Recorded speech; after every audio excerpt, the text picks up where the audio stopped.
हिसार में जननायक जनता पार्टी के जिला स्तरीय कार्यकर्ता सम्मेलन में राष्ट्रीय प्रधान डॉक्टर अजय चौटाला और पूर्व डिप्टी सीएम दुष्यंत चौटाला ने भाग लिया। अजय सिंह चौटाला ने पत्रकारों से बातचीत में कहा कि नए तरीके से पार्टी को संगठित करेंगे। जब वे सांसद थे तो हरियाणा में सबसे ज्यादा कार्य उन्होंने किया था। उन्होंने कहा कि चुनाव के समय में बात की जाती थी कि दुष्यंत चौटाला के खिलाफ फाइल खोलेंगे। चौधरी भूपेंद्र सिंह हुड्डा के खिलाफ हमने बकायदा चार्जशीट करके एक प्रूफ दिया था, जो कोर्ट में केस चल रहे हैं। कई साल तक कोई एक्शन नहीं लिया।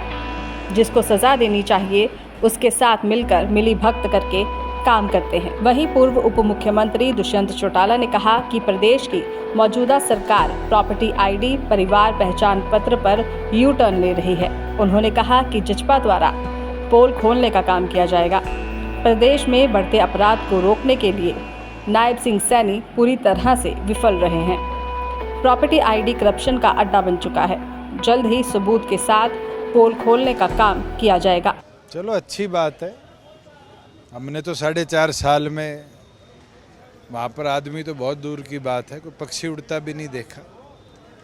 आज ये तो समझ आई कि जनमत के अंदर जनता की सुनवाई बहुत ज़रूरी है, और अगर आज दरवाजे खुले तो जनता के काम भी करने हैं। कई दरवाजे खोल कर काम ना करे तो जनता आगामी विधानसभा में इससे बुरा हशर भी दिखाने का काम करेगी।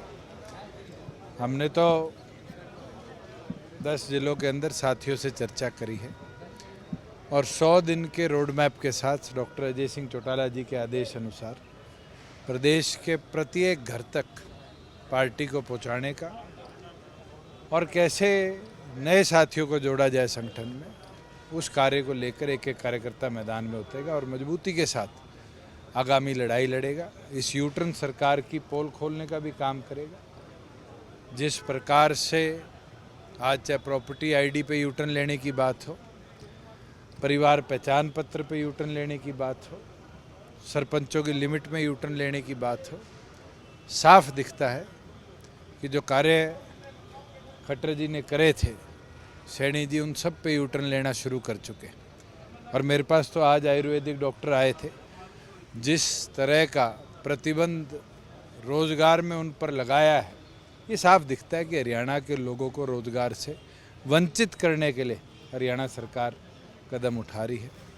और जल्द इसके लिए भी और अन्य जो विषय लॉ एंड ऑर्डर के हैं, हम माँ महिम को मिलकर जैसे ही 22 जिले कवर होंगे, ज्ञापन भी सौंपेंगे कि प्रदेश के लॉ एंड ऑर्डर सिचुएशन को तुरंत कंट्रोल में लिया जाए, क्योंकि गृह मंत्री के तौर पर नायब सैनी पूरी तौर पर विफल रहे और एक नहीं अनेक इंसिडेंट ऐसे हो चुके जहां अलग अलग जगह फिरौती तो बहुत छोटी चीज़ है,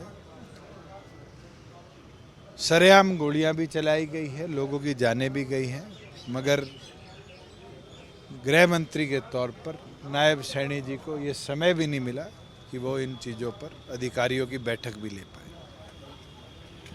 जो प्रॉपर्टी आईडी का फैमिली आईडी का जो इशू है, जब आप उनके साथ सहयोगी थे तो क्या हम तो निरंतर उठाते रहे हैं, निरंतर कई चीज़ों में बदलाव भी लाए। जैसे एक रिस्ट्रिक्शन लगाई थी कि बिजली का बिल 6000 होगा, उसको चेंज कराया। मगर जो रीवेरिफिकेशन की बात करी जाती है, आज सबसे बड़ा लैप्स तो रीवेरिफिकेशन में, और रीवेरिफिकेशन के अंदर पिछले 4 महीनों में जो एडीसी का दफ्तर है, क्रिड का दफ्तर है, वो एक तरह से अड्डा बन चुका करप्शन का। जो 2000, 4000, 10,000 रुपये दे देता है, उसकी तुरंत रीवेरिफिकेशन हो जाती है। और ये डाटा तो सैनी साहब क्रिड के रिकॉर्ड में निकाल के देख ले कि जिन लोगों ने 2-2 महीने, 3-3 महीने पहले एप्लीकेशन डाली थी, उनके डिस्पोजल आज तक नहीं हुए। और कई ऐसे केसेस हैं जिनमें 48 घंटे में भी पैसे लेकर डिस्पोजल करे गए हैं। तो परिवार पहचान पत्र तो एक करप्शन का बहुत बड़ा अड्डा बन चुका है, और जल्द तथ्यों के साथ इसकी भी हम पोल खोलने का। भूपेंद्र सिंह हुड्डा कह रहे हैं बीजेपी जा रही है, कांग्रेस आ रही है। पहले वो अपनी तो गारंटी ले ले कि वो रहेंगे नहीं रहेंगे। आज तो वो 60 की बात करते, 60 सीटें जिताने के लिए क्या वो 60 कैंडिडेट कांग्रेस से हटकर कांग्रेस के सिंबल पर उतार पाएंगे।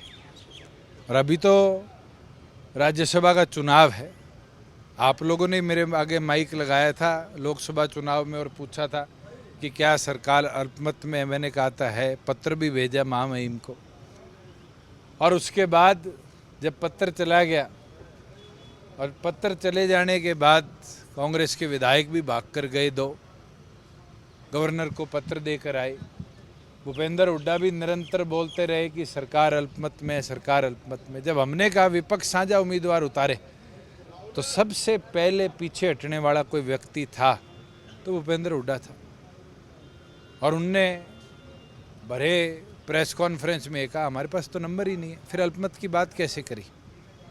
अगर आंकड़े नहीं हैं, विपक्ष को एक करने का दम नहीं रखते तो 60 लाने का दम कहाँ से रखते हैं? उन्होंने आपके पाले में गेंद डाल दी। उन्होंने कहा कि अगर मैं तो आज कहता हूँ एक साझा उम्मीदवार वो चुन ले, कोई शहीद के परिवार से चुन ले, कोई खिलाड़ी चुन ले, कोई ऐसा सामाजिक व्यक्ति चुन ले। और दे दूं सुझाव फ्री का, महावीर गुड्डू को ले लो। हरियाणा संस्कृति के अंदर पद्मश्री जीतने वाला तो इकलौता व्यक्ति है। मैं तो कहता हूँ उनको चुन लो। पहला हस्ताक्षर मैं करूँगा, दूसरा भूपेंद्र हुड्डा करने को तैयार है क्या? हमारे पास तो भानुमति का कुणबा था, 10 की बात करते हैं। मैं तो कह ही नहीं रहा, हमारे साथ 10 सिग्नेटरी है। सरकार गिरनी होगी, विप है। राज्यसभा के लिए पहला साइन मैं करूँगा, दूसरा भूपेंद्र हुड्डा करने को तैयार है। अगर वो तैयार हैं और वो सार्वजनिक तौर पर कहते हैं कि दूसरा हस्ताक्षर वो करेंगे, 9 ही प्रपोजर चाहिए। आज तो 44 की लड़ाई नहीं है, पहले उम्मीदवार तो हम उतारे। अगर वो तैयार हैं और अगर उनको नाम पे सहमति है किसी पे भी, किसी शहीद के परिवार पर, कोई ऐसा व्यक्ति जिसने खेल के मैदान में बहुत अच्छा काम किया, सोसाइटी में बहुत अच्छा काम किया है, कला के क्षेत्र में जैसे महावीर गुड्डू है जिसने हरियाणा की संस्कृति को इतना बढ़ाया है, किसी एक व्यक्ति के नाम पे अगर उनकी सहमति है तो नाम के पेपर पे साइन करके दे दे। 9 साथियों के वोट और साइन अगर भूपेंद्र हुड्डा कर देते मैं जुटाऊंगा। अरे नॉमिनेशन भरकर मैदान में उतर कर लड़ाई लड़ेंगे तभी तो बीजेपी को झटका दे पाएंगे। मैदान छोड़ देंगे तो कौन झटका दे पाएगा? ये तो कमजोरी दिखती है नेता प्रतिपक्ष की कि कहीं ना कहीं ईडी सीबीआई से डर कर वो मैदान में उतरना ही नहीं चाहते। हमने हिम्मत दिखाई थी, निर्दलीय कार्तिकेय शर्मा को मैदान में उतारा था। हमने अपने 10 इकट्ठे करे थे, नहीं करे थे उस समय भी, और इकट्ठे कर कर वोट गिरवाए थे। अरे लड़ाई शुरू तो होने दो। लड़ाई शुरू होने से पहले जंग के मैदान में हथियार घेर देंगे, फिर लड़ाई कैसी लड़ेंगे? तो ये कमजोरी दिखती है भूपेंद्र हुड्डा की, और इस कमजोरी ने कहीं ना कहीं भारतीय जनता पार्टी को एक एज इस राज्यसभा चुनाव में शुरुआती तौर पर दी है। मगर हम हार नहीं मानेंगे। जब तक आखिरी दिन नॉमिनेशन का होगा, जननायक जनता पार्टी ये परिस्थिति बनाएगी कि हम चाहे विपक्ष में और जो छोटे दल हैं उनसे भी संपर्क करें, निर्दलियों से भी संपर्क करें और एक साझा उम्मीदवार उतारने का प्रयास करेंगे। अगर 9 प्रपोजल हमें मिलते तो हमारा कैंडिडेट मैदान में होगा। आप भूपेंद्र हुड्डा से पूछ लेना, क्या उस समय भी वो आंकड़े मांगेंगे या वोट गिरने के लिए आएंगे? यार जिस तरह आर के आनंद के चुनाव में शाही बदली थी, शाही बदल कर फिर बीजेपी को जिताने का काम करें। जेजेपी चुनाव अकेले लड़ेगी या कोई अलायंस की संभावना? आज के दिन तो 22 जिलों का दौरा हो रहा है और दौरा होकर प्रत्येक गांव को छुएंगे हमारे कार्यकर्ता। 90 की तैयारी करेंगे। आगे भविष्य में क्या होता है उसको तो ना आप जानते ना मैं जानता, मगर हाँ मजबूती से लड़ाई भी लड़ेंगे और अपनी तैयारी भी। बाकी विधायकों को लेकर भी आपने सवाल उठाया था कि उनका देखिए, हमने तो कल भी स्पीकर से मुलाकात करी है और ये मांग करी है कि हम जो हमने एप्लीकेशन दी है उस एप्लीकेशन के ऊपर वो क्यों नहीं कार्रवाई कर रहे, और अगर वो नहीं करते तो फिर हम हाईकोर्ट का दरवाज़ा लीगल राय लेकर अपनाएंगे और डायरेक्शन दिलाएंगे। अभी तो कल मुलाकात करके आए हैं, उन्हें समय में। मैं तो कह रहा हूं कि गृह मंत्री का फेलियर है जो आज मुख्यमंत्री है। खुली छूट जब दे दोगे गुंडा तत्व को तो माहौल प्रदेश का ऐसा ही बनेगा। आज सख्ती ना करना कहीं ना कहीं रास्ता देना है, और ऐसा क्या हो गया कि जैसे हम राज से बाहर गए इस तरह की व्यवस्था बन गई। ऐसा क्या हो गया कि सैनी साहब के आते ही प्रदेश के अंदर इस तरह का आपराधिक प्रचलन बढ़ा है, और इसके अंदर मुझे लगता है कहीं ना कहीं पुलिस का सबसे बड़ा फेलियर है कि वो लॉ एंड ऑर्डर को कंट्रोल नहीं कर पा। पहले तो सरपंचों को पीटा जाता है, अब उनका ग्रांट बढ़ाया जा रहा है, इसमें क्या? जा सैनी से जवाब ले ले भाई, यू टर्न क्यों लिया? बदनामी मारी कर दी, यू टर्न ले लिया। हरियाणा में एक तीसरे मोर्चे की भी चर्चा होने लगी है। अभी Indian National Lokdal BSP Mayawati ji से मिले हैं अजय चौटाला जी। चलो अभी तो पता नहीं कितने दल बनेंगे, कितने जाएंगे। वो तो हमारे साथ भी आए थे चुनाव से पहले छोड़ के, उससे पहले उनके साथ थे छोड़ के। कौन सा टिकता है, कौन सा रुकता है, कौन सा लड़ता है, ये दर्शाएगा कि हरियाणा की आगामी चुनावी पृष्ठभूमि क्या बने। आईएनएलडी का भविष्य कैसे देखते हैं? आप कैसा देखते हो वैसे मैं देखता हूँ।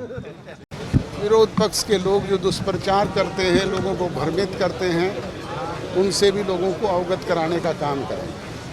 आपने अभी एक अपने संबोधन में कहा कि काम के नहीं हवा के वोट मिलते हैं, उसका तात्पर्य? मैंने तो उदाहरण दे करके बताया।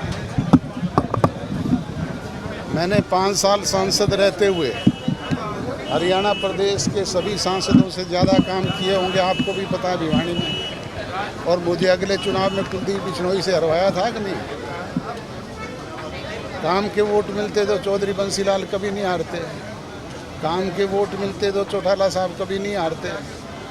तो जननायक जनता पार्टी किस मुद्दे को लेकर तो जाएगी ना? मुद्दे अनेक हैं, अभी चुनाव घोषित होने दो, हम आपको अपने घोषणा पत्र के जरिए सबसे पहले बताएंगे। नायब सिंह सैनी कह रहे थे दरवाजे खोल दी 24 घंटे के लिए। हैं? नायब सिंह सैनी कह रहे हैं दरवाजे खोल दिए सीएम। इसका मतलब 4.5 साल बंद थे। ये मानते हैं ना कि वो 4.5 साल बंद थे। आपसे भी पूछ रहा हूँ, बताओ तो सही। ये बात तो खुद एक्सेप्ट कर रहे हैं वो। इसका मतलब 4.5 साल पहले दरवाजे बंद थे, अब लोगों के लिए खोले गए हैं। तो अब लोगों को ठगने के लिए खोले गए हैं। बात करते थे चुनाव में दुष्यंत के खिलाफ फाइल खोलेंगे, मुकदमा दर्ज करेंगे। चौधरी भूपेंद्र सिंह हुड्डा के खिलाफ मुकदमे, चौधरी भूपेंद्र सिंह हुड्डा के खिलाफ बाकायदा हमने चार्जशीट दाखिल करके एक प्रूफ दिया था, और वो मुकदमे कोर्ट में चल रहे हैं। 10 साल तक इन्होंने कोई काम किया उस पर? जिसको सज़ा देनी चाहिए, जिस पे एक्शन लेना चाहिए, उसके साथ तो मिली भगत करके काम करते हैं, और हमारे खिलाफ फाइल खोलने की बात करते हैं। खोलो ना फाइल, कहाँ गई वो? अब जिस तरह से मुख्यमंत्री घोषणाएं भी लगातार कर रहे हैं, तो आपको लगता है कि चुनाव में इसका कुछ असर पड़ेगा? अब तो इनसे कुछ ही करवा लो चाहे, अब तो सब कुछ करने के लिए तैयार है। पर 4.5 साल दरवाजे बंद थे।